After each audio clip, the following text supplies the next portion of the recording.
I just got that.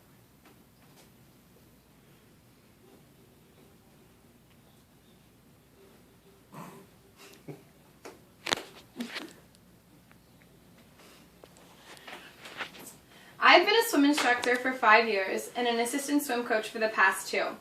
I've worked with ages ranging from 8 months old to preschoolers to even adults, and I've worked with all different abilities, children and people who cannot swim at all, and swimmers who are on a swim team type environment that are excellent swimmers, that I've helped improve their strokes and also helped people conquer their fears of the water. Water safety is something that I cannot stress enough. Knowing how to swim lowers your risk of drowning and can open doors for potential health benefits.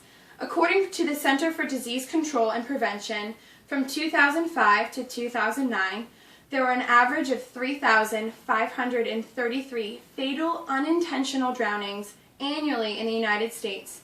That's about 10 deaths per day.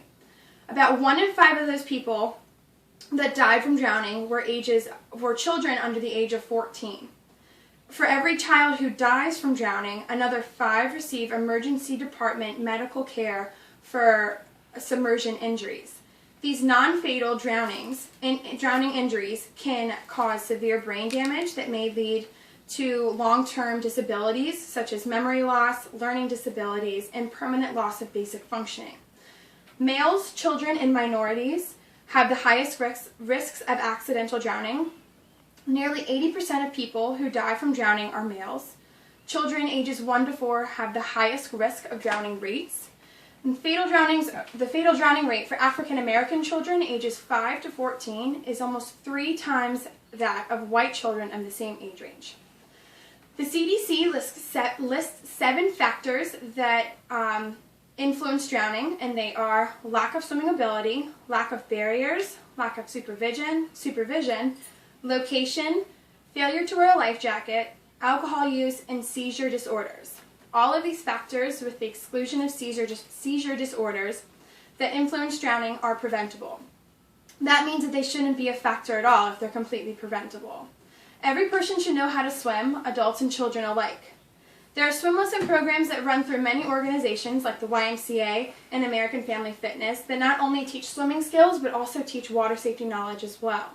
The combination of the two can help lower a person's risk of drowning. A program that is becoming incredibly popular is infant survival swimming. These courses teach children ages as young as 10 months old to swim to the nearest wall or to roll over onto their back and kick and cry and ask for help with all their clothes on. They have their shoes and they're fully clothed, so it simulates a real accident that could be happening if a child falls into the water and knows how to save itself. This is not necessarily common for kids that young to be able to do that, but it's not unrealistic as well. There are kids that can do it, and there are programs out there that are running it to help prevent this, the accidental drownings of young children. Knowing how to swim and to be safe around the water doesn't make a person drown-proof. That's impossible, but it can certainly lower their risk of accidental drowning. Everybody should know how to swim, not only for the safety reasons, but for the potential health benefits as well. Swimming and water exercise are lifelong activities. It's a form of exercise that can be done at any age. In children, swimming is a great exercise through play. It can be done in a playful setting or in swim lessons or swim team, competitive or non-competitive. For adults, swimming is a great full-body aerobic exercise that is virtually no impact. It's great for people who have rheumatoid arthritis, or have limited mobility outside of the water.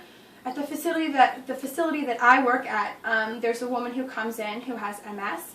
She walks with a walker, but when she gets in the pool, she has full mobility and can swim up and down the pool just like anyone else. She's told me before that the swimming really helps her with her muscles being stiff, and swimming in the water helps her mobility outside of the pool. Not only is swimming good for your body physically, but it's also great for your mind. Swimming can be a peaceful meditation exercise similar to yoga.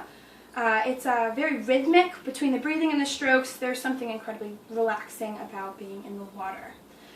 Swimming can be a great form of exercise and escape, but it's not for everyone. Aquaphobia is the fear of water. It can be as simple as a person not wanting water to be splashed up in their face, or they don't like to go under the water.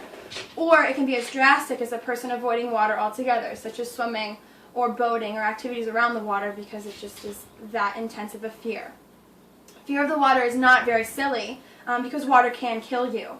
But having that fear overrun your ability to enjoy being in the water or being around the water is debilitating and can be very dangerous.